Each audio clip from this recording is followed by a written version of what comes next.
The US president has called on the country's new rulers to immediately lift emergency rule. While pledging ongoing support for Egypt, Barack Obama is warning the military it must ensure a credible transition to democracy. Of Egypt's Western allies, none has as much invested in military, economic and diplomatic terms as the United States. There is no underestimating the importance of this day in America. This is one of those moments. This is one of those times.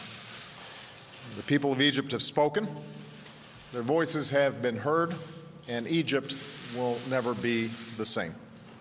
Hosni Mubarak saw 4 US presidents come and go from office. Now the 5th has seen him off. But over the last few weeks, the wheel of history turned at a blinding pace as the Egyptian people demanded their universal rights. We saw mothers and fathers carrying their children on their shoulders to show them what true freedom might look like. In this, probably the most important foreign policy speech of his presidency, Barack Obama pledged ongoing US support.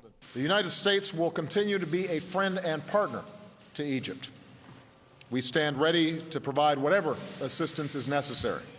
In Washington, Egyptian supporters took to the streets, while reports say senior State Department officials were frantically making behind-the-scenes calls across the Arab world. Saudi officials are said to be furious that the US would sit on the sidelines as a pro-Western government was toppled by its own people. America's friends in the Arab world, including Saudi Arabia, Jordan, Morocco and the Gulf states, all have autocratic rulers.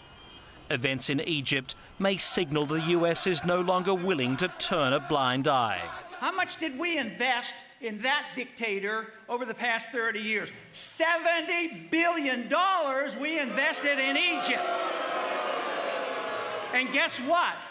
The government is crumbling and the people are upset, not only with their government, but they're upset with us for propping up that puppet dictator. Donkey for sale! American Egyptians celebrating on the streets of New York shared that sentiment. Just one word to Mr. Obama. Thank you for nothing.